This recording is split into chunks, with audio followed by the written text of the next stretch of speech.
Bismillah. Assalamualaikum warahmatullahi wabarakatuh.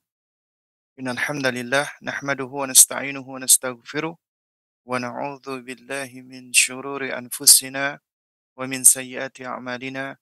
May yahdihillahu fahuwal muhtad wa may yudlil falan tajida lahu waliyyan mursyida. Asyhadu an la ilaha illallah wahdahu la syarika lah wa asyhadu anna Muhammadan abduhu wa rasuluh la nabiyya ba'dahu amma ba'd. Fa inna asdaqal kalami kalamullah wa ahsanal huda huda Muhammadin sallallahu alaihi wa ala alihi wasallam wa syarrul umuri muhdatsatuha wa kullu muhdatsatin bid'ah wa kullu bid'atin dhalalah wa kullu dhalalatin finnar amma ba'du. Jamaah sekalian, para pemirsa Rosyad TV dimanapun antum berada, dan para ikhwat sekalian, akhwat wa ummahat wa aba wa ikhwan yang mengikuti kajian kita baik di Zoom, YouTube, Facebook ataupun di Instagram ya. Alhamdulillah, di pagi hari ini kita melanjutkan kajian kita membahas risalah atau kutayyib ma la yasa'u atfalul muslimina jahlahu. Perkara-perkara yang tidak sepatutnya anak-anak orang muslim ya itu tidak mengetahuinya. Dengan kata lain adalah hal-hal yang wajib diketahui oleh setiap anak. Kalau anak wajib, maka apa? Ya apalagi orang tuanya. Maka tentu lebih utama dan lebih wajib lagi. Di pertemuan yang keenam ini kita akan masuk ke pertanyaan yang keempat. Setelah kita telah membahas ya di 3 pertanyaan pertama, yaitu sebenarnya ini adalah salah satu usul ya, atau 3 pondasi atau landasan utama, man rabbuka wa madinuka wa man nabiyuka.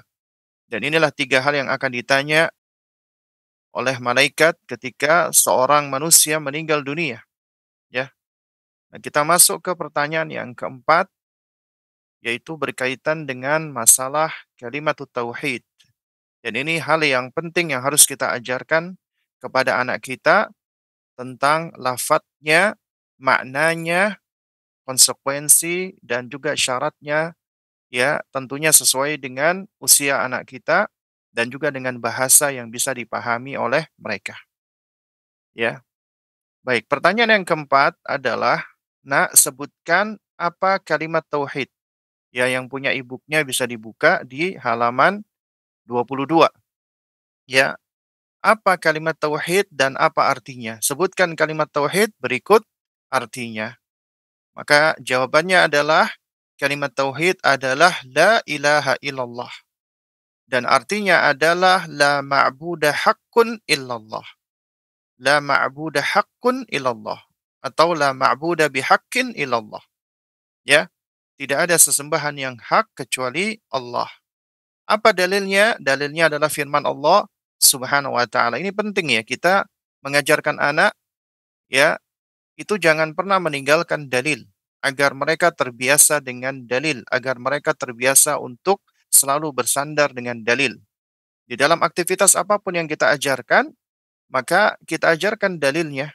Setidaknya argumentasi ya, misalnya mengajarkan mereka contoh misalnya makan dengan tangan kanan. Ya, kenapa? Karena inilah yang dicontohkan Rasulullah. Rasulullah Shallallahu Alaihi Wasallam makan dengan tangan kanan. Dan Rasulullah mengajarkan ya anak sambungnya Umar bin Abi Salamah dengan tangan kanan. Ya gulam kul biyaminik wa kul mimma yalik. Ya. Ya gulam samillah. Ya ucapkan bismillah. Kul biyaminik. Makan dengan tangan kananmu. Wa mimma yalik. Dan apa yang dekat atau yang ada di depanmu. Ya. Jadi kita ajarkan. Nah, demikian pula dengan kalimat tauhid. Ya, apa kalimat tauhid? Adalah la ilaha illallah. Apa artinya la ma'budah haqqun illallah? Nanti kita akan kupas ya, agar kita sebagai orang tua paham, sehingga kita pun dengan izin Allah bisa memahamkan hal ini kepada anak kita. Dalilnya adalah firman Allah Subhanahu wa taala, "Fa'lam," ketahuilah, ilmuilah, pahamilah, annahu la ilaha illa Allahu. Bahwa sesungguhnya tidak ada sesembahan yang hak kecuali Allah Subhanahu wa taala. Nah, baik, jamaah sekalian muliakan Allah Subhanahu wa taala. Di sini mari kita coba memahami tentang kalimat tauhid la ilaha illallah, ya. Nah, jadi sebagaimana kita tahu, ya kita tahu ya bahwasanya yang namanya tauhid, tauhid itu tidak akan tegak dengan sempurna kecuali apabila di situ ada nafyun wa isbatun. Ada apa? Nafyun wa isbatun. Apa itu nafyun? Nafyun artinya peniadaan, ya. Nafyun artinya penolakan, kalimat negasi, ya. Maksud saya apa namanya?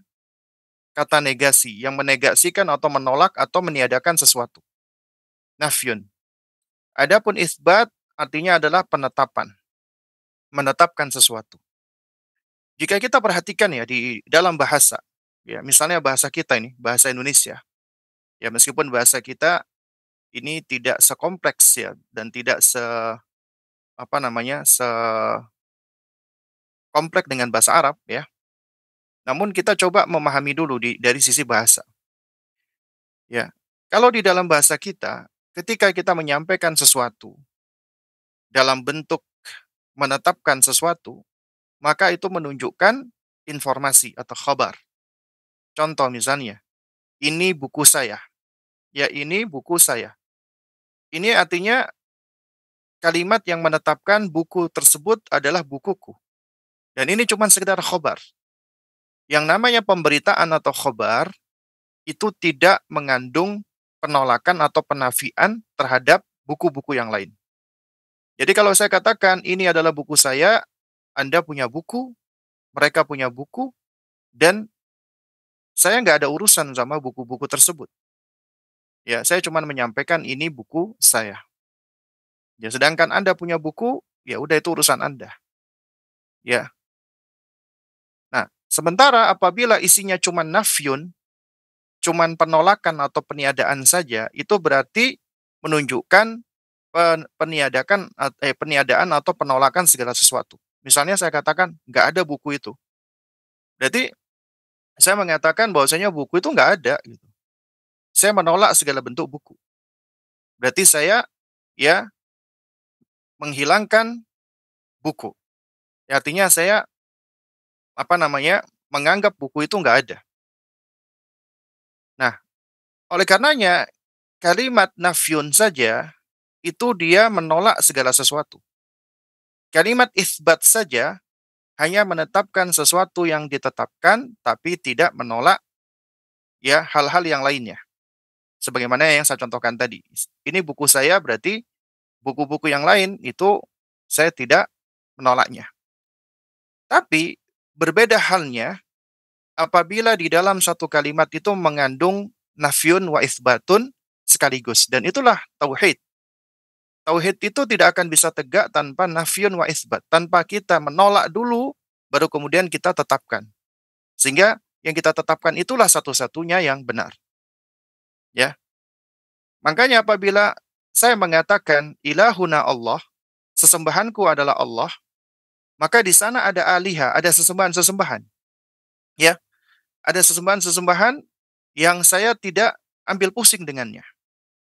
Ya, atau misalnya ada orang yang mengatakan bahwasanya, ya, semua sesembahan itu adalah Allah. Ini tentunya sangat sesat sekali. Berarti semua yang disembah itu adalah Allah. Batu yang disembah, langit yang disembah, matahari yang disembah, bintang yang disembah, hewan yang disembah, kuburan yang disembah, orang mati yang disembah, malaikat yang disembah, semuanya yang disembah berarti dikatakan Allah. Kalau dia beranggapan bahwasanya ya semua sesembahan adalah Allah. Padahal manusia itu bisa menyembah apapun, ya, bisa menyembah apapun.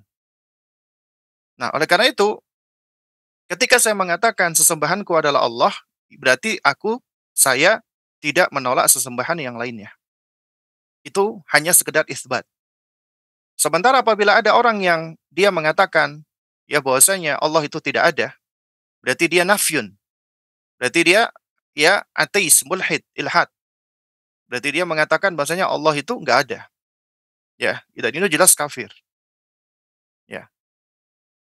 Nah, karenanya kalimat syahadat kita, kalimat tauhid kita itu mengandung nafyun wa isbatun. Penolakan dan penetapan. La ilaha illallah. Kita tolak dulu, kita nafikan dulu. Ya, kita nafikan dulu ilah, sesembahan. Ya, artinya sesembahan yang ada, ya, itu kita tolak. Ya, jadi semua sesembahan yang ada itu kita tolak. Semua jenis sesembahan itu kita tolak. Kita tiadakan, kita nafikan. Karena kata la artinya ya itu menunjukkan nafi, ya. Dan ini apa namanya? Nafyun lil jinsi. Jadi menafikan atau meniadakan semua jenis apa yang ditiadakan ilah. Ilah itu artinya al-ma'luh, yang disembah. Jadi semua jenis sesembahan itu ditiadakan, ya. Baru kemudian isbat itu dengan memberikan pengecualian illah, kecuali Allah. Maka Allah lah sesembahan yang benar.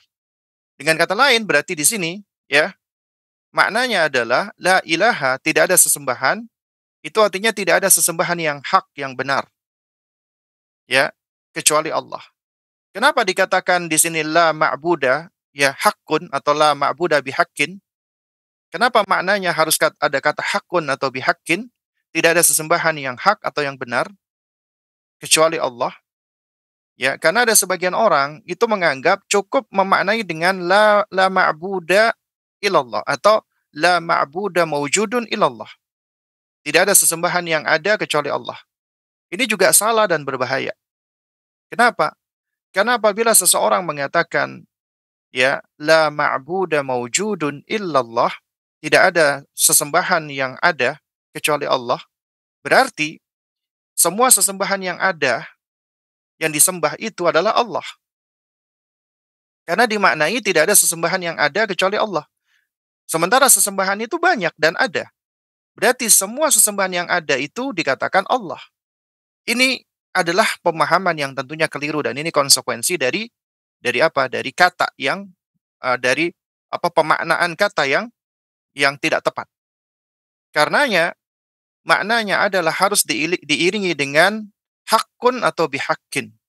La ma'budah hakun illallah. Nah, karena itu apabila Anda menjadi orang tua ketika Anda mengajarkan anak Anda la ilaha illallah, nggak bisa cuman nggak ada Tuhan kecuali Allah. Nggak ada sesembahan kecuali Allah. Itu makna yang kurang. Seharusnya Anda ajarkan tidak ada sesembahan yang hak, sesembahan yang benar untuk diibadahi kecuali Allah. Berarti maknanya adalah semua sesembahan-sesembahan selain Allah itu batil. Ya, semua sesembahan-sesembahan yang disembah selain Allah itu nggak benar, batil. Ya, sebagaimana Allah sebutkan dalam surat Al-Hajj ayat 62, wa anna ma yad'una min dunihi wal batil. Ya, dan apa saja yang mereka sembah selain Allah, itulah Tuhan-Tuhan yang batil. Berarti satu-satunya yang hak adalah Allah Subhanahu wa taala, huwal aliyyul kabir. Dialah Allah yang maha tinggi lagi maha besar. Ya. Nah, jadi dari sini kita bisa mengambil pelajaran sebagaimana yang diterangkan oleh para ulama. Berarti di dalam kalimat la ilaha illallah itu ada dua rukun. Ada dua rukun. Pertama, rukun yang mengandung nafyun atau nafi, peniadaan. Kedua, rukun yang mengandung isbatun atau penetapan. Rukun pertama, nafi artinya kita menolak ya dan kita menafikan serta membatalkan semua bentuk sesembahan, semua jenis sesembahan, segala apapun yang disembah, ya apapun bentuknya, jenisnya, maka wajib untuk ditolak dan kufur kepadanya. Artinya kita wajib kafir. Kita ini kafir terhadap sesembahan-sesembahan selain Allah. Karena kita wajib kufur terhadapnya. Rukun yang kedua adalah itsbatun, penetapan. Setelah kita mengkufuri, membatalkan, menolak semua sesembahan yang ada, semua sesembahan-sesembahan yang ada itu batil, maka kita tetapkan hanya satu-satunya yang hak, Allah lah yang berhak untuk disembah. Ya, la syarikalah, tidak ada sekutu baginya. Kenapa? Karena Allah Rabb, Allah yang menciptakan, Allah yang menguasai, Allah yang memiliki, Allah yang mengatur segalanya. Maka dialah satu-satunya yang menciptakan, satu-satunya yang berhak untuk diibadahi. Ya, karenanya di dalam surat Al-Baqarah ayat 256 Allah Subhanahu wa taala berfirman, "Faman yakfur bitaghuti ya wa yu'min billahi faqad istamsaka bil urwatil wuthqa." Ya, faman yakfur bitaghut, siapa yang kufur kepada taghut. Taghut itu adalah ya kullu syai'in ya segala sesuatu ya yang apa namanya? Ubida yang disembah selain Allah wa huwa radin dan dia ridha dengannya. Taghut itu artinya segala sesuatu yang disembah selain Allah dan yang disembah ini ridha. Ridha ketika dia disembah. Karenanya apabila ada manusia yang dia mengajak untuk menyembah dirinya seperti Fir'aun, maka dia taghut. Ya di antaranya itu makna taghut, ya. Dia mengajak manusia untuk mengagungkan dirinya dan dia ridha. Karenanya kita nggak boleh mengatakan Nabi Isa alaihissalam itu taghut. Karena beliau tidak ridha dengan apa yang dilakukan oleh ya, sebagian orang yang menisbahkan diri ke dalam agamanya. Padahal beliau berlepas diri darinya. Jadi siapa yang kufur kepada taghut, itu berarti nafyun.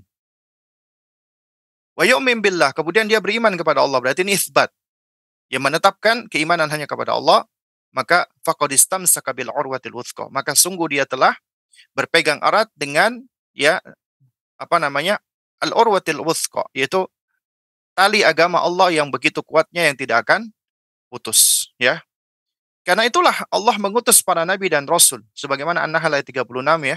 Walaqad ba'atsna fi kulli ummatin rasulan an ibudullaha wajtanibut taghut. Dan sungguh kami telah mengutus ya pada setiap umat seorang rasul. Untuk apa?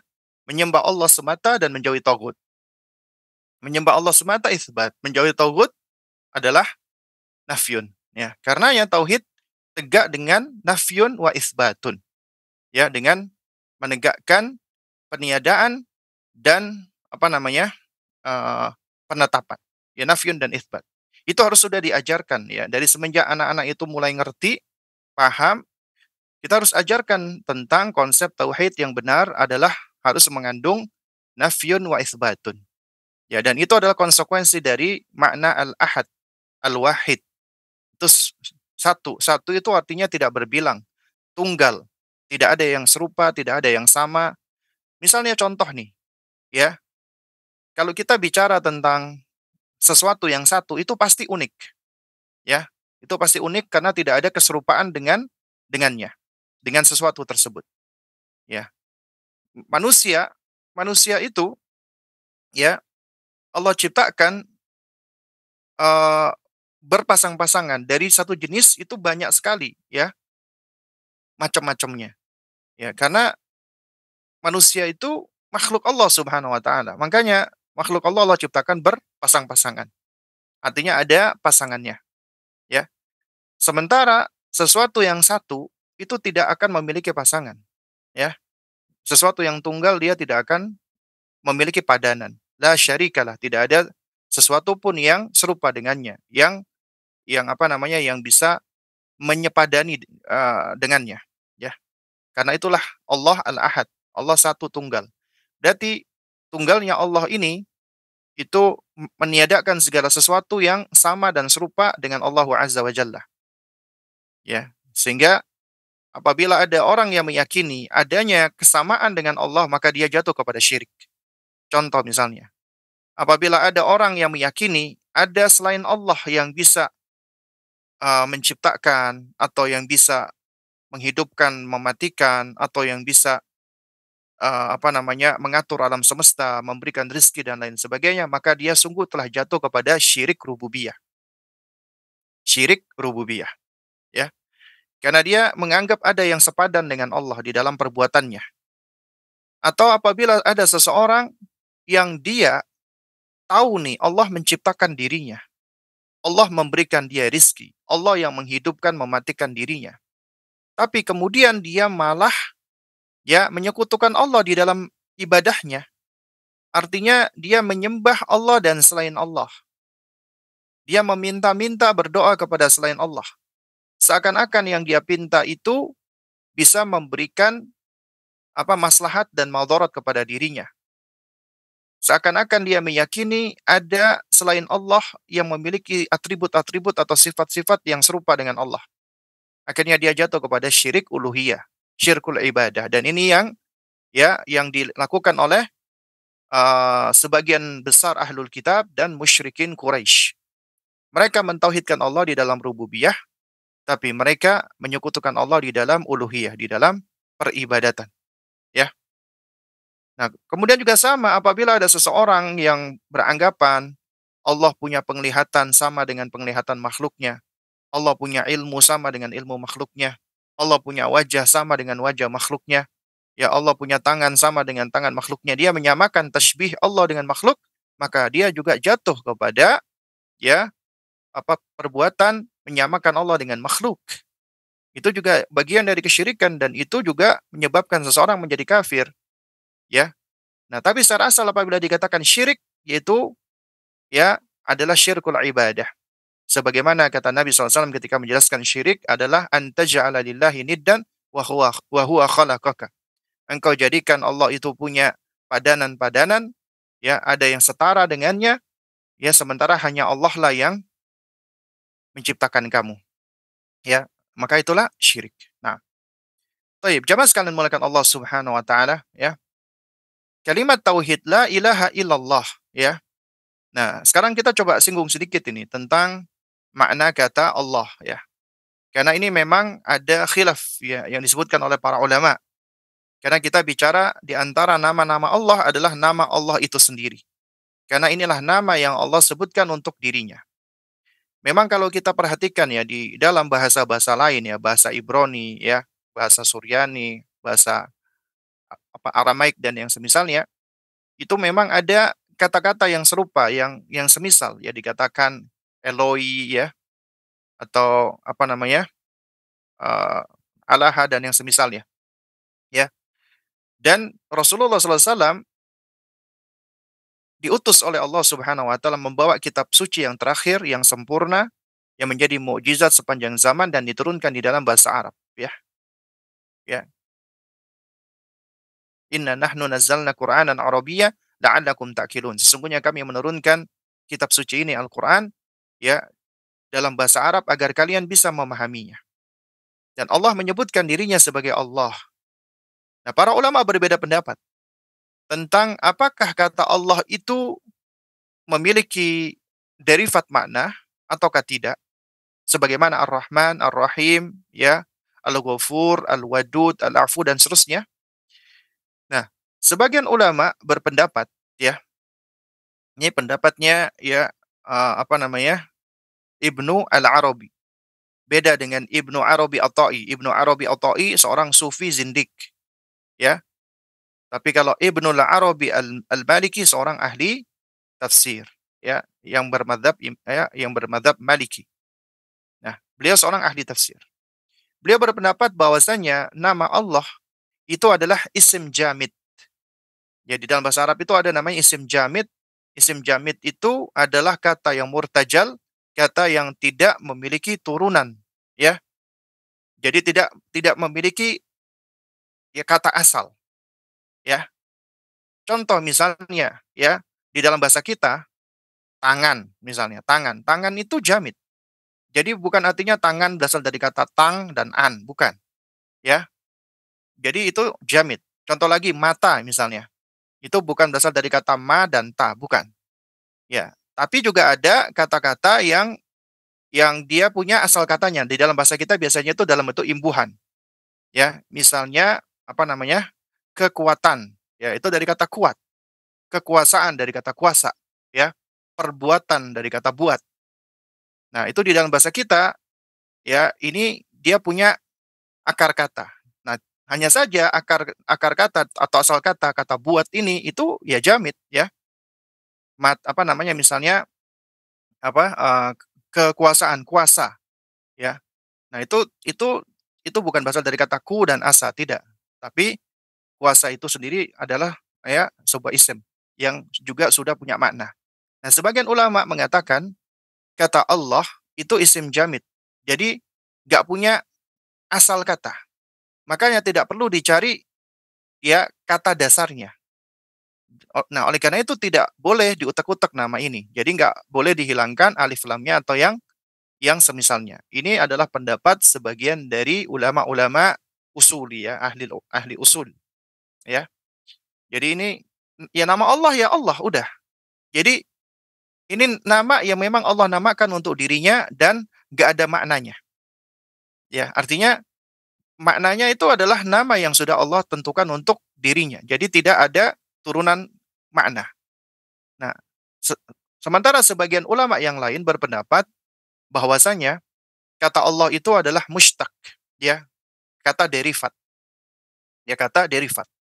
Ya sebagaimana yang saya sampaikan tadi, ya, kata derivat itu di dalam bahasa Arab, ya kebanyakan kata itu dia adalah mushtaq, ya.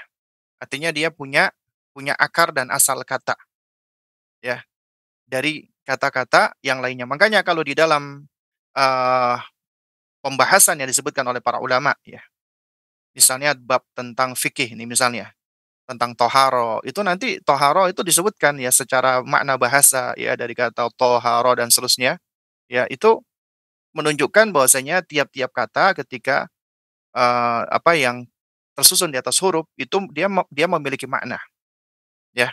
Karenanya di dalam bahasa Arab itu yang namanya muradif itu sangat banyak sekali. Ya muradif itu diksi yang berbeda lafadz tapi apa namanya, punya makna yang serupa, ya. Kalau kita menyebutnya apa, sinonim gitu ya.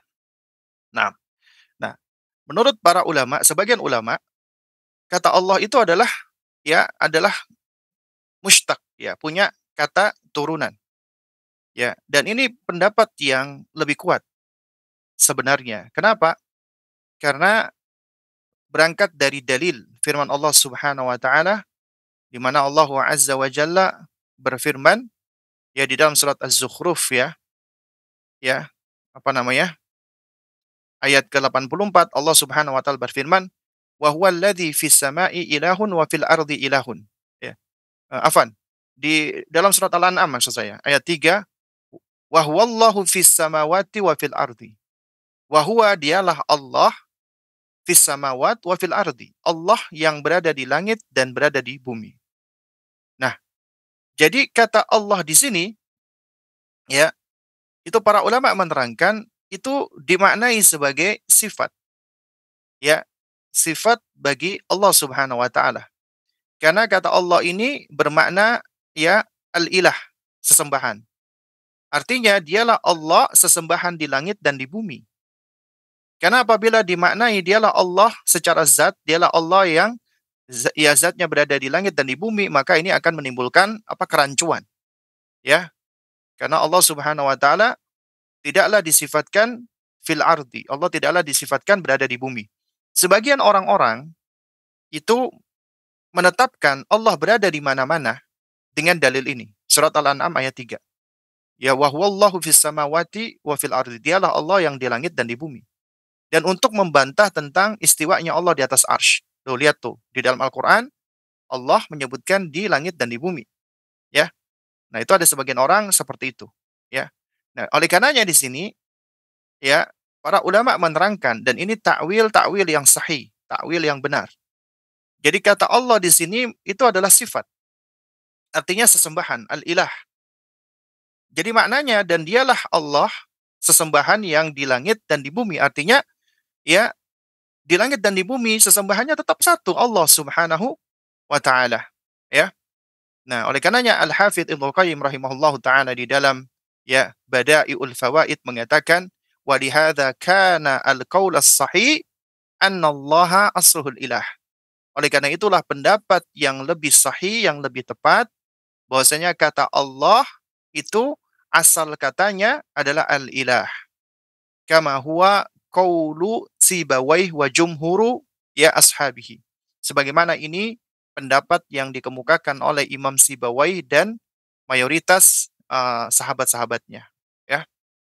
Illa man syadda minhum, kecuali ya eee, mereka-mereka yang apa namanya, syadda minhum, yang apa namanya, yang syadz ya, yang apa namanya, nyeleneh darinya ya.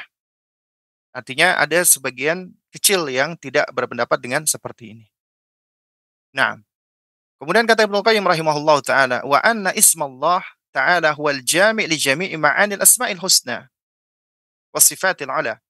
Dan bahwasanya nama Allah itu adalah nama yang menggabungkan semua makna dari asma atau nama-nama Allah yang husna, yang indah, dan sifat-sifatnya yang mulia, ya. Nah nah oleh karena itu para ulama itu menyebutkan kata Allah itu adalah mushtaq, ada derivatnya, ya. Meskipun mereka berbeda pendapat. Ada yang mengatakan Allah maknanya itu berasal dari kata ilah, artinya al-ma'luh, ya, yaitu dari kata aliha ya'lahu. Aliha ya'lahu artinya ya mempertuhankan atau menyembah atau beribadah.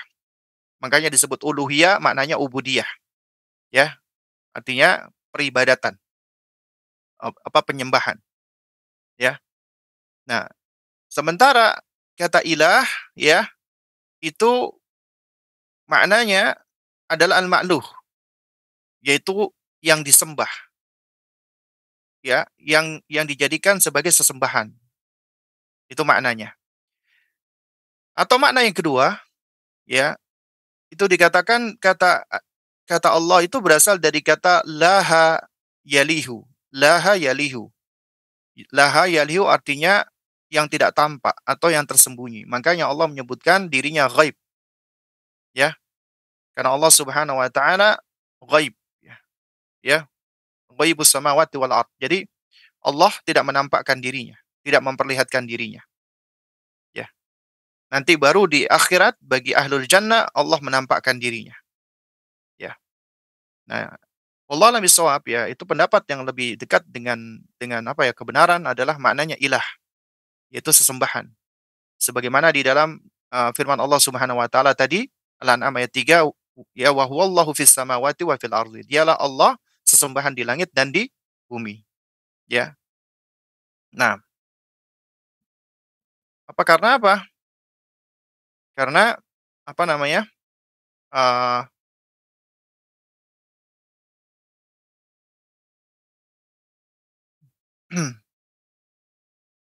nah, jadi dialah Allah Subhanahu wa taala ya, yang apa namanya, yang disembah di langit dan di bumi, ya. Kan ini sesuai dengan firman Allah, "Wa huwallazi fis sama'i ilahun wa fil ardi ilahun wa huwal hakimul alim." Ya, surat Az-Zukhruf ayat 84. Jadi surat Az-Zukhruf ayat 84 ini menguatkan dari makna ya Al-An'am ayat 3, yaitu dialah Allah Subhanahu wa taala ya ilah di bumi, di langit dan ilah di bumi. Dan dia adalah Hakimul Alim. Al-Hakimul Alim. Yang Maha bijaksana lagi Maha mengetahui. Jadi makna Allah di sini ilah, ya. Nah, nah sehingga bisa dikatakan adalah ya, wallahu alladzi lahu al-uluhiyyah fis sama'i ma'bud wa fil ardi ma'bud kama huwa fis sama'i ma'bud la syai' siwahu ya tasluhu ya ibadatuh. Allah lah yang apa, yang berhak atau yang memiliki uluhiyah di langit ya sebagai satu-satunya sesembahan. Dan dialah juga satu-satunya sesembahan di bumi, ya. Sebagaimana di langit dialah Allah juga satu-satunya sesembahan yang benar. Dan tidak ada satupun ya yang berhak atau layak untuk diibadahi kecuali hanya Allah Subhanahu wa taala. Nah, jadi jamaah sekalian yang dimuliakan Allah Subhanahu wa taala ya, dari sini kita bisa memahami ya bahwasanya ya kata Allah itu sendiri menunjukkan uluhiyah, ya menunjukkan uluhiyah. Kalau ada yang bertanya, apa dalil adanya tauhid rububiyah, uluhiyah, asma wa sifat? Itu sebenarnya dari kata bismillahirrahmanirrahim, itu udah menunjukkan dalil tentang hal ini. Ketika dikatakan bismillah dengan menyebut nama Allah, berarti Allah punya nama-nama yang indah. Berarti itu menetapkan tauhid asma wa sifat. Kemudian kata Allah itu sendiri artinya al-ma'luh, yang disembah. Berarti ya satu-satunya yang berhak disembah Allah itu tauhid uluhiyah. Kemudian Ar-Rahman Ar-Rahim, Allah yang Maha Pengasih lagi Maha penyayang, ya. Itu menunjukkan nama-nama dan sifat Allah Subhanahu wa taala. Atau dari kata alhamdulillahi rabbil alamin, ya. Kata alhamdu, ya. Jadi alhamdu itu sanjungan, ya, yang mana Allah Subhanahu wa taala adalah Al-Hamid yang layak untuk disanjung dengan sanjungan yang sempurna. Itu menunjukkan ya nama-nama Allah dan sifat Allah. Ya, artinya Allah memiliki nama dan sifat yang indah yang kita mentauhidkannya dengannya. Ya, Allah lillahi artinya adalah bagi Allah, Allah adalah sesembahan tauhid uluhiyah. Ya Rabbul alamin, Rabb semesta alam itu menunjukkan rububiyah. Nah, baik. Dan adanya khilaf ini, perbedaan pendapat tentang nama Allah ini memang ya khilaf yang tidak yang tidak sampai menyebabkan yang satu menyimpang, tidak ya. Jadi ini adalah khilaful lafzi ya atau ikhtilafus syakli kalau kata Al-Hafidz Ibnu Qayyim rahimahullahu taala. Ya, sebagaimana beliau mengatakan ya inna ikhtilafal qailina bil ishtiqaqi wa adami innama huwa ikhtilafus syakli. Jadi sesungguhnya perbedaan pendapat antara orang-orang yang berpendapat bahwasanya nama Allah itu adalah mushtaq, punya akar kata atau tidak, maka ini adalah ikhtilafus syakli. Ya, adalah perbedaan pendapat yang sifatnya syakl. Ya, syakl itu artinya ya cuman beda lafzi aja, bukan perbedaan yang sifatnya fundamental. Ya. Nah, kenapa? Karena em, para ulama-ulama kita ini semua tetap beriktikad sebagaimana kata Ibnu Qayyim ya, amma i'tiqaduhum fi asma'i was sifatillah, ya adapun keyakinan mereka di dalam nama-nama Allah dan sifat-sifat Allah, ya, maka semuanya itu adalah qadimah, ya. Semuanya adalah qadim. Qadim itu artinya sesuatu yang sudah ada semenjak dahulu, artinya tidak memiliki awal karena Allah tidak memiliki awal. Dan dialah yang ya wa huwa al-awwal wal akhir. Dialah yang paling awal dan yang paling akhir. Artinya yang paling awal tidak ada yang lebih dahulu daripada Allah. Karena dialah qadim, ya. Karena dialah qadim, ya. Artinya Allah Subhanahu wa taala itu sudah ada semenjak azali, ya. Ya, dan wal qadimu la maddatalah. Dan sesuatu yang qadim itu tidak memiliki madah, tidak memiliki materi, ya materi yang membentuknya, ya. Karena yang paling tahu tentang Allah adalah Allah Subhanahu wa taala sendiri. Nah, baik. Jadi eh dari sini kita bisa memahami bahwasanya ketika kita mengatakan la ilaha illallah, tidak ada sesembahan yang hak kecuali Allah, maka Allah di sini adalah nama bagi Allah yang sesuai dengan kesempurnaan Allah. Yang apabila ada sebagian ulama berpendapat itulah nama Allah yang memang jamid, ya adalah nama yang memang Allah sebutkan untuk dirinya, ya, yang tidak punya derivat, ya, tidak punya asal kata. Dan sebagian ulama, ya, dan ini pendapat yang lebih kuat, bahwasanya kata Allah itu berasal dari kata, ya, dari kata aliha, yaitu dari kata ilah, yaitu sesembahan, ya, dengan dalil dari firman Allah Subhanahu wa taala tadi, yaitu surat apa? Surat Al-An'am tadi, ya. Ayat 3, wa huwallahu fis samawati wa fil ardi. Dialah Allah, ya, sesembahan yang di langit dan di bumi. Karena ini sesuai dengan firman Allah Subhanahu wa taala surat Az-Zukhruf ayat 84, wa huwallazi fis sama'i ilahun wa fil ardi ilahun.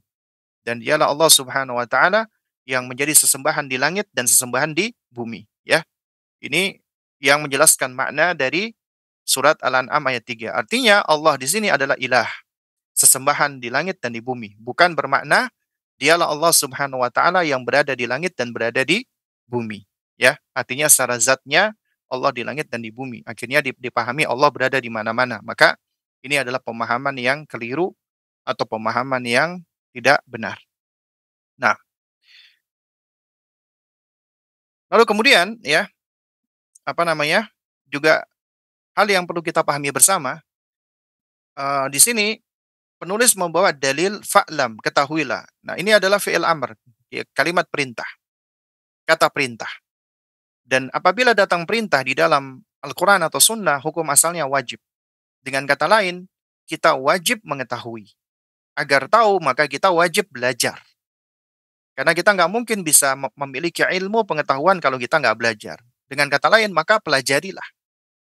Ya, annahu la ilaha illallah. Bahwasanya tidak ada sesembahan yang hak kecuali Allah. Ya, tidak ada sesembahan yang hak kecuali Allah. Berarti kita disuruh mengetahui dan memahami makna la ilaha illallah dengan sebenar-benarnya. Ya. Nah, dari sini kita bisa lihat nih ya, bagaimana dakik ya, bagaimana apa ya namanya detailnya bahasa di dalam kata-kata di dalam bahasa Arab. Itu begitu detail. Ya, makanya dari situ kita bisa memahami adanya rububiyah dan uluhiyah. Ya, karena Allah Subhanahu wa taala itu disebut oleh hamba seringkali dengan dua kata, kata Rabb dengan kata ilah. Ya Rabbana ya ilahana. Wahai Rabb kami, wahai sesembahan kami. Ya, tapi di bahasa Indonesia itu seringkali cuma disebut dengan satu kata, Tuhan saja, ya. Sehingga makna dari kata Tuhan ini memang kurang komprehensif, ya. Tapi beda halnya dengan Rabb dan Ilah. Rabb dan Ilah, ya, ini dua kata yang seringkali digunakan oleh hamba untuk apa? Untuk menyebut Allah Subhanahu wa taala. Kata Rabb kaitannya dengan rububiyah Allah. Karena dialah Rabbul Alamin. Ya, Rabb artinya yang sebagaimana yang sudah kita jelaskan di pertemuan yang lalu adalah pencipta alam semesta karena dialah Khalik dan dia Malik, penguasa dan dia Mudabbir yang mengatur alam semesta. Ya, sementara ilah artinya adalah al-ma'luh yang disembah. Karena Allah yang menciptakan, maka hanya Allah yang berhak untuk disembah. Karena Allah yang menghidupkan dan mematikan dan mengatur semuanya, maka Allah lah yang berhak untuk disembah. Nah, di sini orang-orang musyrikin Quraisy dan sebagian dari ahli kitab, mereka meyakini tentang tauhid rububiyah. Mereka meyakini Allah sebagai Rabb, Allah sebagai pencipta, Allah sebagai penguasa, Allah sebagai pengatur. Dan yang mengatakan seperti ini bukan saya, tapi Allah sendiri di dalam Al-Quran. Ya, bahwasanya orang-orang musyrikin Quraisy itu mereka mentauhidkan Allah di dalam rububiyah. Ya, tapi mereka menyekutukan Allah di dalam uluhiyah. Nah, di antara dalilnya kita bisa lihat surat Al-Ankabut ayat 61. Allah Subhanahu wa taala berfirman, "Wa la in sa'altahum man khalaqas samawati wal arda wa syakhara asy-syamsa wal qamara la yaqulunna Allah." Dan sesungguhnya jika engkau wahai Muhammad bertanya kepada mereka, siapa yang menciptakan langit dan bumi? Siapa yang menundukkan matahari dan bulan? Niscaya mereka akan menjawab Allah. Dan ini diulang-ulang oleh Allah Subhanahu wa taala dalam surat Al-Ankabut ayat 63, surat Luqman ayat 25, Az-Zumar ayat 38, Az-Zukhruf ayat 9, Az-Zukhruf ayat 87 dan seterusnya. Ya. Jadi Allah memerintahkan nabi kita untuk bertanya kepada orang-orang musyrikin Quraisy, bertanya siapa yang ciptakan langit, siapa yang ciptakan bumi, siapa yang menundukkan matahari, siapa yang menundukkan bulan, siapa yang memberikan kamu rezeki dan seterusnya. Mereka menjawab Allah. Ya, juga sama ketika Anda bertanya kepada ahlul kitab, kepada orang Nasrani misalnya, siapa yang menciptakan bumi? Mereka akan mengatakan, ya, Tuhan Bapa, yaitu Allah. Siapa yang menghidupkan kamu, mematikan kamu, ya? Mereka akan mengatakan Allah, ya. Nah, oleh karenanya tauhid rububiyah itu tidak menyebabkan seseorang masuk Islam. Keyakinan seseorang yang meyakini Allah pencipta, Allah pengatur alam semesta, Allah yang menghidupkan mematikan, Allah yang ya yang apa namanya yang melakukan ini dan itu dari perbuatan-perbuatan yang khusus bagi Allah tidak otomatis menjadikan seseorang muslim. Karena bisa jadi meskipun dia meyakini Allah penciptanya, dia ternyata menyekutukan Allah. Sangat mungkin nggak? Sangat mungkin sekali. Dan inilah yang terjadi, ya. Dan inilah yang dialami oleh musyrikin Quraisy. Mereka tidak menyekutukan Allah di dalam rububiyah, tapi mereka menyekutukan Allah di dalam uluhiyah. Kenapa kok bisa mereka menyekutukan Allah di dalam uluhiyah tapi tidak rububiyah? Padahal mereka meyakini Allah sebagai penciptanya, Allah sebagai pengatur rezekinya. Kenapa? Nah, itu semua udah diterangkan oleh Allah Subhanahu wa taala alasannya, ya. Jadi di dalam surat Az-Zumar, Allah Subhanahu wa taala menjelaskan alasan mereka, ya. Apa namanya? Kita bisa lihat di dalam surat apa namanya? Az-Zumar ya. Ayat ke-3 Allah Subhanahu wa taala berfirman, "Ala lillahi ad-dinul khalisu." Ya, ketahuilah sesungguhnya milik Allah lah agama yang ikhlas ini, agama yang murni ini. Nah, kemudian Allah mengatakan, "Walladzina takhadhu min dunihi awliya'a." Dan adapun mereka yang menjadikan ya adanya pelindung-pelindung selain Allah nih. Mereka yang menjadikan ya membuat adanya pelindung-pelindung, wali-wali selain Allah, ya, ya. Dan mereka mengucapkan apa? Ma na'buduhum. Kami nggak menyembah mereka, kami nggak menyembah pelindung-pelindung atau wali-wali tersebut illa liyuqarribuna ilallahi zulfa. Kecuali untuk mendekatkan diri kami kepada Allah dengan sedekat-dekatnya. Jadi apa yang menyebabkan mereka menyekutukan Allah? Adalah mereka ingin mendekatkan diri mereka dengan Allah dengan sedekat-dekatnya melalui apa? Melalui sesembahan-sesembahan tadi. Ya, oleh karenanya mereka membuat patung-patung berhala-berhala seperti Latta, Uzza, Manat dan lain sebagainya. Itu asalnya mereka gunakan untuk mendekatkan diri kepada Allah.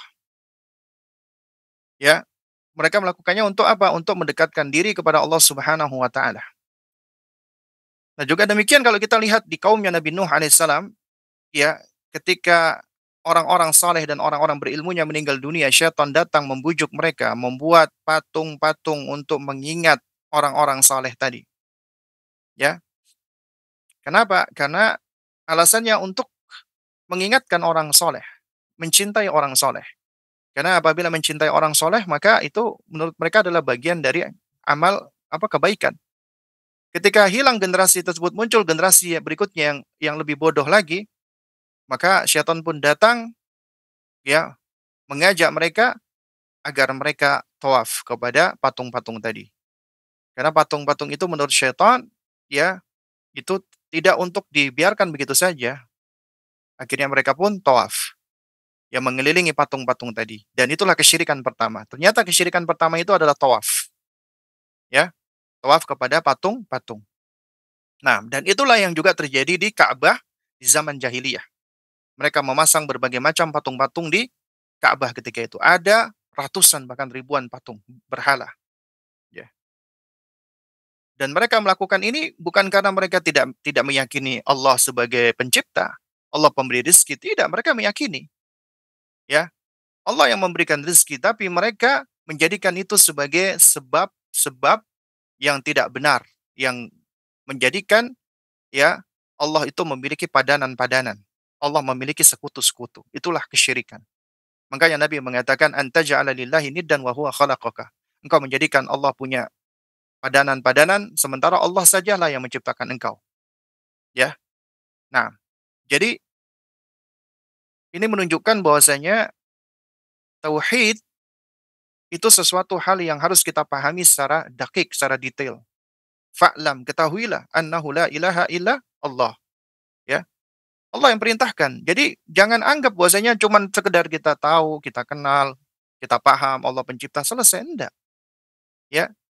Malah kita harus terus, ya, mempelajarinya dan berusaha untuk terus mengenali hak-haknya Allah Subhanahu wa taala, dan kita nggak bisa melakukan ini kecuali dengan mengikuti tanda yang Allah berikan, yaitu ayat qauliyah Al-Qur'anul Karim dan juga hadis Nabi sallallahu alaihi wasallam.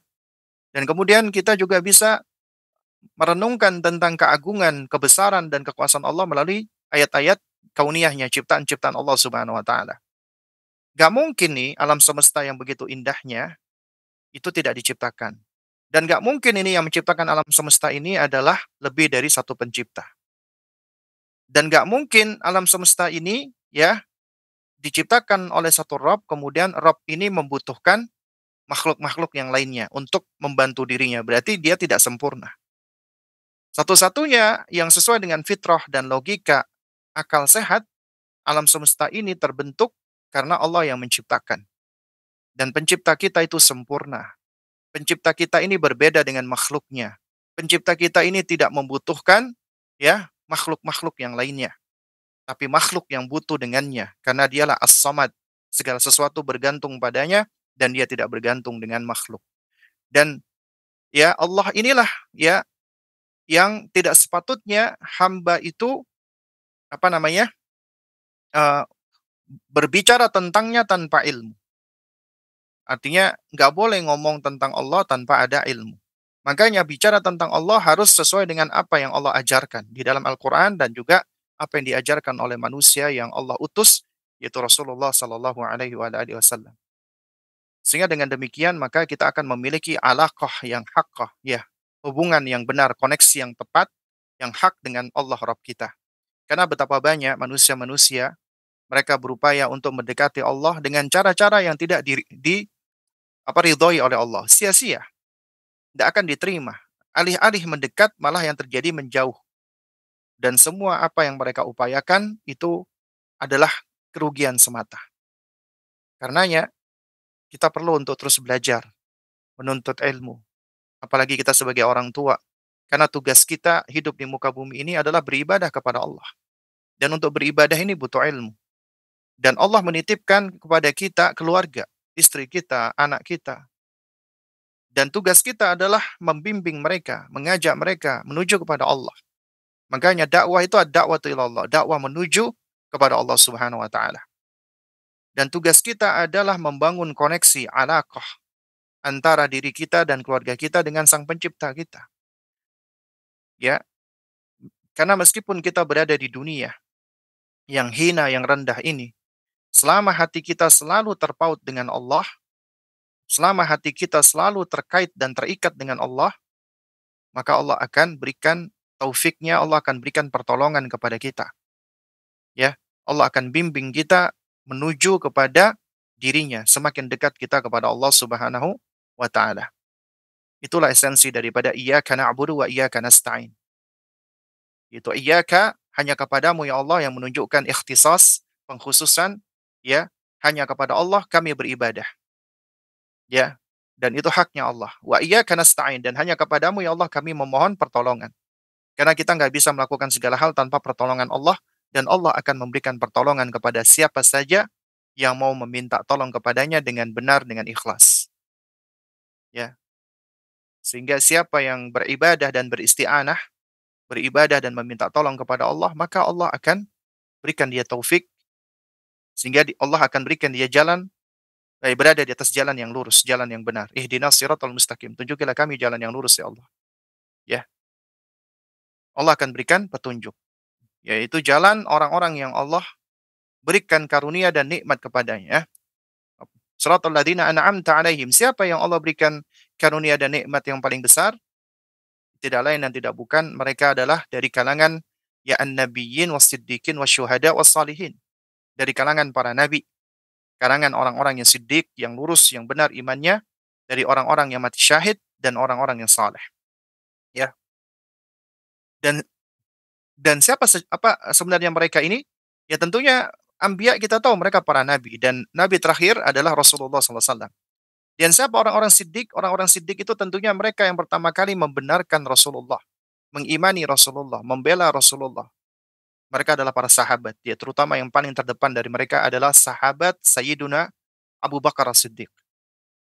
Lalu kemudian siapa yang pertama kali syuhada, mati syahid? Sahabat. Siapa yang pertama kali menjadi orang soleh? Sahabat. Artinya, ihdinas siratal mustaqim, siratal ladzina an'amta alaihim, yaitu jalannya orang-orang yang engkau berikan nikmat, yaitu jalannya mereka, para nabi dan para sahabat dan para salaf. Ini mengandung dalil tentang ya wajibnya kita berpegang dengan manhajnya para salaf. Karena para nabi salafun saleh, ya.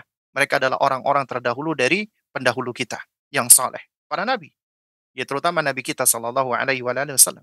Kemudian para sahabat, kemudian tabi'in dan tabi'ut tabi'in yang dipuji oleh nabi sebagai apa namanya? Khairun nasi qarni tsumma alladziina yalunahum tsumma alladziina yalunahum. Sebaik-baik manusia adalah generasiku, kemudian setelahnya, kemudian setelahnya. Mereka itulah generasi yang Allah berikan nikmat kepada mereka. Nikmat itu bukan harta, bukan kekuasaan, bukan jabatan, bukan. Tapi nikmat itu adalah hidayah. Nikmat itu adalah iman dan keamanan dan ketentraman. Ya, dan tentunya kita ingin agar kita hidup di dunia ini mendapatkan keamanan dan mendapatkan petunjuk. Dan syaratnya tidak lain dan tidak bukan adalah mentauhidkan Allah dan tidak menyekutukan Allah dengan sesuatu apapun. Ya, sebagaimana Allah Subhanahu wa taala firmankan ya, alladzina amanu wa lam yalbisu imanahum bidzulmin ulaika lahumul amnu wa hum muhtadun dalam surat Al-An'am.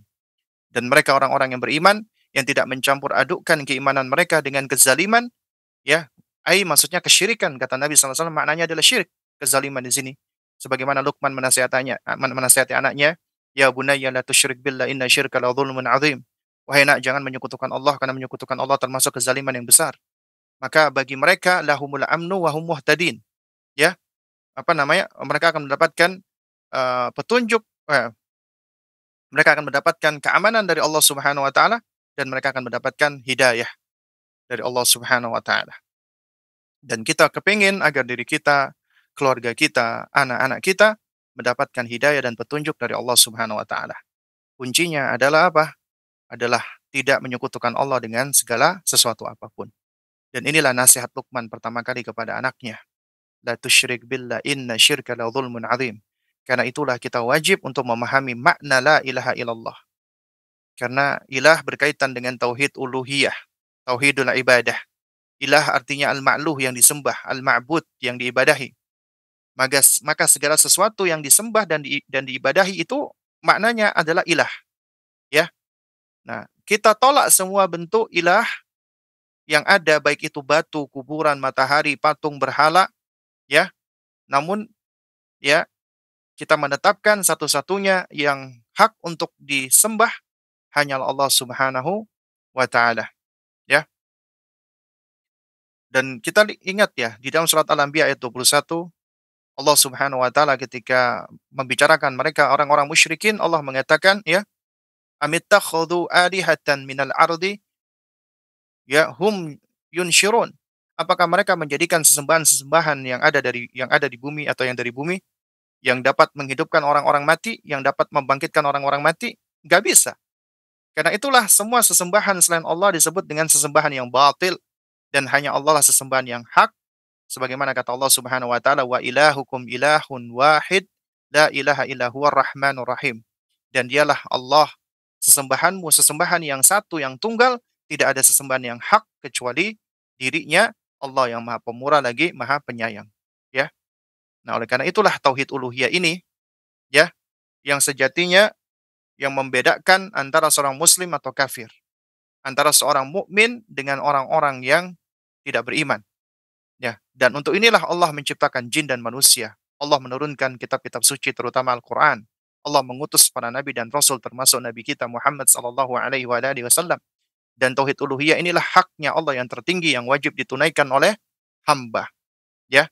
Dan oleh karena itulah kalimat tauhid la ilaha illallah adalah kalimat yang paling mulia, ya, kalimat yang paling istimewa. Kalimat yang apabila semua ya yang ada di alam semesta ditimbang dengan la ilaha illallah, maka la ilaha illallah ini adalah yang lebih berat. Dan la ilaha illallah ini adalah la ma'buda bihaqqin illallah. Tidak ada sesembahan yang hak kecuali Allah. Maknanya bukan la khaliqa illallah, la apa la malika illallah, la rabba illallah, la raziqa illallah. Bukan. Maknanya bukan tidak ada Rabb kecuali Allah, tidak ada pencipta kecuali Allah, tidak ada penguasa kecuali Allah, tidak ada pemberi rezeki kecuali Allah. Bukan, ya. Karena siapa yang meyakini la ilaha illallah artinya tidak ada pencipta kecuali Allah, tidak ada penguasa kecuali Allah, tidak ada pemberi rezeki kecuali Allah dan seterusnya, maka konsekuensinya dia menganggap orang-orang musyrikin Quraisy dan sebagian ahli kitab muslim. Karena ahlul kitab dan orang musyrik meyakini Allah sebagai Khalik, Allah sebagai Malik, Allah sebagai Razik yang memberikan rezeki. Ya, tapi mereka tetap dikatakan kafir, musyrik, tidak beriman kepada Allah.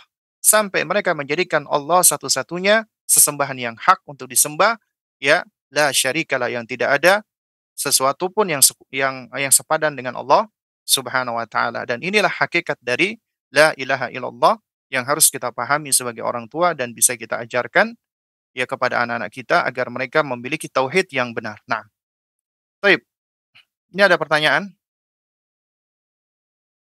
apa bedanya tauhid dengan syirik? Ya, beda ya.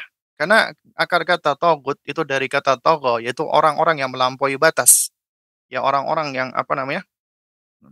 Tajawazal had ya. Mereka adalah orang-orang yang melampaui batas, terutama melampaui batas lebih daripada kapasitas dan haknya. Kemudian mereka ya mengajak untuk memuliakan dan mengibadahi dirinya. Itulah taghut. Ya, seperti Firaun alaihi laknatullah, iblis alaihi laknatullah itu termasuk taghut. Ya, dan juga memang ada pembahasan ini bahasanya cukup detail dan di waktu yang singkat ini juga apa maksudnya tidak bisa kita bahas ya. Nanti insyaallah di kesempatan-kesempatan di dalam bahasan kita berikutnya ya, itu insyaallah juga kita akan menyinggung tentang taghut. Karena taghut ada bentuknya dan ada macam-macamnya. Karena termasuk para penyihir, ya tukang sihir, tukang tenung itu juga bagian dari taghut, ya. Nah, sementara syirik itu adalah ya perbuatan menyekutukan Allah Subhanahu wa taala baik di dalam rububiyah, di dalam uluhiyah atau asma wa sifat, ya. Artinya menjadikan adanya sesuatu yang sepadan, yang sama, yang serupa dengan Allah di dalam nama-nama atau sifat-sifatnya atau perbuatan-perbuatannya atau di dalam peribadatan hamba kepadanya. Ustaz, kalau anak bilang pesawat minta duit, pesawat minta rumah, dianggap biasa aja karena masih anak-anak belum ngerti. Atau diarahkan untuk minta kepada Allah saja. Oh, maksudnya minta ke pesawat. Ya harus diarahkan. Jangan jangan boleh dia minta kepada sesuatu yang tidak bisa memberikan dia, ya. Pesawat nggak bisa ngasih dia duit, nggak bisa kasih dia rumah. Ketika anak mengucapkan seperti ini, kenapa dia ngucapin ikut-ikutan? Bisa jadi dia ikut-ikutan karena kayaknya suatu hal yang sulit ya, dia ngarang-ngarang sendiri ya, ya. Atau mungkin dia, taruhlah mungkin dia spontan, kemudian orang tua, menunjukkan ekspresi yang lucu, kaget, akhirnya dia ulang-ulangi lagi. Ya, tapi ini kebanyakan karena tontonan atau karena ikut-ikutan. Ya lihat pesawat, pesawat minta duit, pesawat minta rumah, ya enggak boleh ya. Ini ucapan-ucapan yang sebenarnya sudah mengarah kepada kesyirikan, minta kepada selain Allah Subhanahu wa taala. Dari kecil harus sudah kita ajarkan mereka hanya minta kepada Allah. Kita larang mereka, kita jelaskan, "Nak, pesawat nggak bisa ngasih apa-apa, Nak." Meskipun mereka masih kecil, masih masih belum ngerti, pelan-pelan kita luruskan dengan cara yang lemah lembut, ya. Allah, ya jangan pesawat, Nak, minta kepada Allah, ya. Terus kita lakukan dengan sabar dan berulang-ulang. Bukan artinya kita sampaikan sekali dia nurut, enggak, ya. Kalau dia ulangi lagi, kita ingatkan lagi, ulangi lagi, ingatkan lagi, terus ya demikian. Apabila anak kita usia 2 tahun diundang merayakan ulang tahun, kita sebagai orang tua tidak menghadirinya karena mengetahui hukumnya. Apa baiknya kita sampaikan kepada tetangga yang mengundang anak kita? Atau kita cukup diam saja? Ya, dalam hal ini sifatnya sebenarnya sesuai dengan kondisi ya. Artinya kalau misalnya ya Anda bisa mengatakan misalnya, "Mohon maaf ya, saya nggak datang karena saya tidak merayakan ulang tahun." Anda ingkarul mungkar dengan cara yang baik, ya Anda jelaskan, Anda nasehatin dia karena kewajiban seorang muslim adalah memberikan nasihat, ya dia terima alhamdulillah, nggak diterima ya udah. Maka ini tentunya lebih baik daripada hanya sekedar diam saja, ya. Pun seandainya kita diam saja, ya, tapi dalam urusan-urusan yang lain yang mubah, kita tetap menunaikan haknya dia, tetap kita sapa, tetap kita berbuat baik dengannya, ya. Kalau dia bertanya, "Mbak, kenapa kok kemarin kok nggak datang anaknya, Mbak?" Kita sampaikan, "Kita nggak merayakan ulang tahun, Mbak, karena saya muslim, muslim tidak merayakan ulang tahun. Ulang tahun itu budaya kafir." "Oh, Mbak, ekstrim banget deh." Ya, ya kita nggak apa-apa dikatakan ekstrim, dikatakan yang semisal-misal seperti itu, ya. Dan kita tidak khawatir dengan ucapan-ucapan seperti itu, karena yang kita khawatirkan itu adalah pandangan Allah, perkataan Allah terhadap kita, ya. Dia mengatakan demikian karena dia belum belum tahu. Ya kita sabar aja, kita senyum aja, ya kita sampaikan kalau misalnya, Mbak, kita berpegang dengan ya tuntunan Islam yang benar dikatakan ekstrim, ya berarti bisa jadi Mbak juga jatuh kepada ekstrim yang lain, yaitu apa? Ekstrim ketika lebih mendahului budaya-budaya orang-orang kafir misalnya, ya, atau, tradisi-tradisi orang-orang kafir. Nah, apa hukumnya bila anak kita naik odong-odong yang ada musik anak-anak? Apa baiknya tidak usah dituruti keinginannya Ustadz? Ya kalau itu ada musiknya dan itu juga bisa mempengaruhi, maka lebih baik kita tidak usah menuruti keinginannya. Lebih baik di apa, diajak, permainan yang lainnya. Masih banyak permainan yang lainnya, ya, daripada mereka dinaikkan odong-odong yang cuman goyang-goyang begitu saja, dan itu yang lebih dominan sebenarnya bukan goyangnya, musiknya. Nah, apabila anak kita 2 tahun diundang, loh ini sudah, ini juga sudah. Ustaz mau nasihat apabila kita sebagai orang tua sadar bahwa ilmu agama kita kurang sehingga tidak bisa memfasilitasi homeschooling. Sedangkan di lingkungan tidak ada sekolah sunnah, hanya ada sekolah umum biasa. Bagaimana baiknya? Apakah tidak apa-apa dimasukkan ke sekolah biasa? Nah, kalau kita merasa ilmu agama kita kurang, kemudian kita masukkan di sekolah umum, itu apa enggak malah lebih bahaya lagi? Sepatutnya kita sebagai orang tua harus membekali diri kita setidaknya itu perkara-perkara yang paling utama, yang wajib, akidah, terutama masalah-masalah yang dapat membangun karakter anak sesuai dengan Islam. Ya, akhlaknya, manhajnya, ya, dan kita wajib. Adapun masalah homeschooling atau tidak homeschooling itu cuma masalah teknis saja, ya, itu hanya masalah teknis. Kalau kita berada di suatu lingkungan yang jauh dari sekolah sunnah, ya, sementara kita nggak begitu ngerti agama, kemudian kita sekolahkan anak kita di sekolah umum, apa nggak malah lebih bahaya lagi? Kecuali Anda, ya alhamdulillah Allah karuniakan dengan pemahaman agama yang baik, Anda sekolahkan dia di sekolah negeri, itu masih masih boleh-boleh aja. Kenapa? Karena yang membangun imunitas mereka adalah di dalam rumah. Ketika mereka mendapatkan keburukan, karena keburukan itu bukan hanya dari sekolah umum loh ya, di sekolah sunnah pun juga ada keburukan-keburukan. Di luar rumah itu akan ada potensi keburukan. Ya, yang membangun imunitas itu adalah kita sebagai orang tua di dalam rumah. Karena ya apabila kita sebagai orang tua itu tidak tidak punya, apa namanya, belum punya kemampuan, maka segera kita kita patutkan diri kita terus belajar, ya, terus kita belajar. Dan kita boleh ya kita sambil belajar, sambil mengajarkan kebaikan-kebaikan kepada anak-anak kita. Nah nah kecuali antum misalnya nggak begitu menguasai ilmu-ilmu matematika, fisika, kimia, biologi, geografi, dan semisalnya, ya sementara ini ya ilmu yang kita nggak bisa pungkiri ya, ada manfaat-manfaat juga di dalamnya. Nah, kita nggak bisa memfasilitasi ini, kemudian kita sekolahkan di sekolah sekolah umum, maka ini boleh-boleh saja. Tapi kalau kita nggak punya agama, ya kemudian kita sekolahkan di umum, yang kita mau raih di sekolah umum apa? Apakah bisa maksud saya, apakah bisa mengisi kosongnya ilmu dari diri kita? Kan nggak bisa, ya.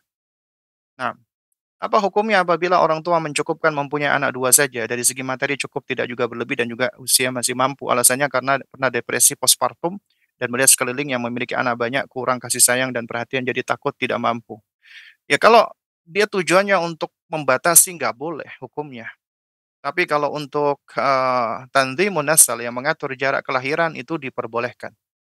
Jadi, kalau niatnya membatasi, nggak boleh. Tapi kalau ada kondisi-kondisi memang, secara medis dan itu terbukti ya secara medis ya, misalnya ada bahaya-bahaya ketika dia melahirkan kembali ya, maka hendaknya dia musyawarahkan ya dengan suaminya dahulu, kemudian dengan orang-orang yang punya kapasitas, yang punya kredibilitas ya, maka ini kasusnya lain lagi ya.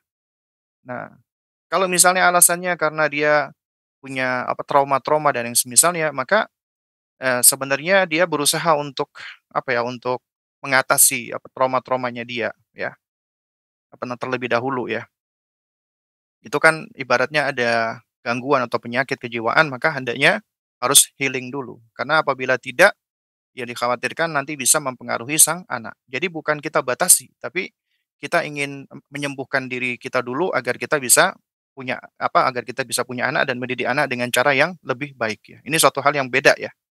Jadi jangan sampai alasan kita misalnya ada gangguan gangguan kecemasan dan yang semisalnya menyebabkan kita membatasi keturunan ya. Ini sesuatu yang tidak boleh ya. Sementara yang diperbolehkan adalah Anda mengatasi dulu masalah kecemasan Anda. Ya, Anda berusaha berobat, ikhtiar, baru kemudian setelah itu Anda berikhtiar untuk, ya untuk bisa, memiliki anak dan kemudian mendidik anak dengan cara yang baik, ya. Dan kemudian kita nggak usah pusing dengan apa yang ada di sekeliling kita. Ada anak-anak yang kurang kasih sayang, itu urusan mereka. Anak-anak kurang kasih sayang, itu tanggung jawab orang tuanya, bukan tanggung jawab Anda. Anda tidak dituntut untuk bertanggung jawab dengan apa yang ada di sekeliling Anda, tapi Anda dituntut untuk bertanggung jawab dengan apa yang ada pada diri Anda dan dan yang menjadi tanggung jawab Anda. Karenanya, kalau kita ngurusin apa yang bukan menjadi tanggung jawab kita akan stres, depresi, cemas, pusing, dan seterusnya. Ya, kenapa? Kita ngurusin orang-orang lain. Ya, bukan artinya kita apatis begitu saja, enggak. Ya kita bolehlah kita memberikan nasihat, masukan. Ya tentunya aktivitas yang kita lakukan ini bukanlah suatu hal yang mesti kita lakukan ya. Karena bergantung kepada kemampuan kita.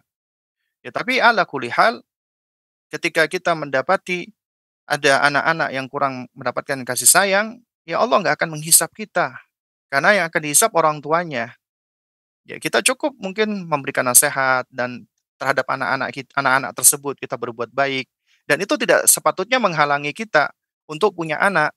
"Wah, aku nanti kalau punya anak, aku nanti juga khawatir melakukan hal seperti mereka." Berarti Anda udah pesimis dan Anda ya punya punya apa ya, punya suudzon juga kepada Allah Subhanahu wa taala, ya. Nah, apabila kita sebagai orang tua sadar bahwa ilmu agama, loh ini kok diulang-ulang lagi nih. Apakah handphone itu termasuk berhala karena melalaikan waktu dan menyebabkan ketagihan? Ya, itu istilah berhala mungkin terlalu berlebihan ya. Ya kecuali kalau Anda jadikan handphone itu Anda letakkan kemudian Anda sembah-sembah ya baru ya. Tapi kalau melalaikan, anak juga bisa melalaikan, harta juga bisa melalaikan, istri juga bisa melalaikan, keluarga bisa melalaikan. Tapi Kak dikatakan itu semua berhala. Jadi kita jangan terlalu berlebihan ya sampai mengatakan yang melalaikan itu dikatakan berhala, tidak ya. Nah, wallahu a'lam bishawab. Bagaimana batasan anak usia dini berteman dengan anak tetangga yang non muslim? Jazakallahu khairan ya. Nah, wa jazakillahu khairan. Ya, asalnya ya ketika mereka berinteraksi ya dengan anak-anak lain, selama itu anak masih kecil, mereka berada di atas fitrah, maka biarkan, gak ada masalah mereka bermain dengan anak-anak yang lain yang sebaya meskipun mereka non muslim, asalkan tetap berada di bawah pengawasan kita. Jangan biarkan anak kita bermain di rumahnya, yang mungkin nanti akan mendapatkan hal-hal yang bisa merusak fitrahnya anak kita. Tapi kalau kita ajak anak tersebut main di rumah kita, nggak apa-apa. Siapa tahu bisa menjadi sebab hidayah, ya. Nah, bagaimana menyikapi anak usia 4,5 tahun yang tidak mau sendiri, bilang takut di kamar ada hantu, ada pocong katanya, apa kata temannya. Ya, berarti ini tugas kita sebagai orang tua, yang mana kita ternyata ibaratnya kecolongan di sini. Kenapa? Karena tidak sepatutnya anak-anak kita itu merasa takut dengan yang namanya setan atau hantu. Kenapa ini muncul? Karena ditakut-takuti. Ditakut-takuti ini bisa jadi kita sebagai orang tua suka nakut-nakuti, atau orang lain, atau dia suka nonton tontonan yang seperti itu. Karena itu, tugas kita ketika anak kita suka takut dengan hal yang seperti ini, terus ya, bimbing, bersamai, dan terus kuatkan keimanannya dia kepada Allah. Dan ini memang proses ya. Karena masalah iman kepada anak-anak ini adalah suatu hal yang fundamental, nggak bisa kita lakukan dengan cepat. Ya. Nah, di antaranya kita perlu menguatkan tentang tauhid asma wa sifat. Karena tauhid asma wa sifat itu di antara buahnya akan menjadikan anak itu memiliki syaja'ah, keberanian. Misal nih contoh, Anda ajarkan nak Allah Al-Alim, Allah Al-Basir, Allah As-Sami, ya Allah Ar-Rafiq dan seterusnya, ya. Allah itu Maha melihat, Maha tahu, Maha mendengar, ya Allah itu Maha mengawasi, Allah Maha penolong dan lain sebagainya. Artinya dimanapun kamu berada, nah Allah selalu mengawasi kamu gitu loh. Allah mendengar kamu, melihat kamu. Jadi anak-anak yang diajarkan tentang muraqabatullah, dia akan merasa berani, nggak takut karena ada Allah yang selalu menyertai dalam hal ilmunya, pengawasannya, penglihatannya, pendengarannya, ya. Kemudian juga ajarkan tentang doa-doa. Ya misalnya talqinkan ayat kursi agar dia hafal. Jelaskan ketika kamu baca ayat kursi ini, nah syaitan akan menyingkir, syaitan takut. Ajarkan dia berta'awudz ya. Ya. Lalu kemudian ajarkan dia doa-doa. Ini cara-cara kita gitu loh, ya. Kalau misalnya dia lebih takut dengan apa, cerita-cerita itu kan berarti khayalan atau fantasinya dia itu lebih kuat. Nah, tugas kita adalah apa? Adalah menempa dirinya agar dia, ya, bisa menjadi anak yang pemberani, yang kuat dan tidak mudah untuk ditakut-takuti. Dan itu memang butuh waktu dan butuh proses, ya. Dan dan apa, dan kita katakan, "Nggak ada, Nak, setan pocong dan semuanya nggak ada itu semua itu. Itu semua cerita-cerita. Memang jin ada. Jangan sampai kita nakut-nakuti anak dengan syaitan. Haram hukumnya." Karena sebagian ulama memasukkan ya khaufus sir, takut dengan hal-hal yang mistis, dengan hal-hal yang misterius, dengan hal-hal yang nggak tampak. Itu bisa masuk ke dalam kesyirikan, bahkan syirkul akbar. Ya, karenanya kita jangan nakut-nakuti anak kita dengan syaitan. Jangan ditontonkan dia dengan tontonan-tontonan yang menyeramkan. Kita boleh ajarkan tentang syaitan. Ajarkan syaitan itu musuh yang nyata, syaitan itu jahat, syaitan itu adalah apa apa namanya, pembangkang. Kita harus benci dengan syaitan. Ya, syaitan itu lemah, syaitan itu penakut. Ya, ketika kita bacakan ayat kursi, kita bacakan Al-Quran, syaitan itu lari, terbirit-birit. Ya, kita ajarkan kepada mereka agar mereka benci dengan syaitan, tapi nggak takut dengan syaitan, berani dengan syaitan. Ya, ini yang harusnya kita ajarkan. Bukan malah anak-anak kaum muslimin malah takut dengan hal-hal seperti ini gitu loh. Nah, toib ya, sepertinya semua pertanyaan sudah dijawab ya, karena ini pertanyaan berulang lagi ya. Baik, nah, toib ya, barakallahu fikum jami'an ya. Mungkin kita cukupkan dulu sampai di sini, insyaallah nanti kita lanjut di pertemuan kita berikutnya. Mudah-mudahan yang sedikit ini bisa memberikan manfaat, yang hak tentunya datangnya dari Allah Azza wa Jalla, yang batil datangnya dari diri saya pribadi. Kita tutup dengan kafaratul majelis, subhanakallahumma wa bihamdik, asyhadu an la ilaha illa anta astaghfiruka wa atubu ilaik. Assalamualaikum warahmatullahi wabarakatuh.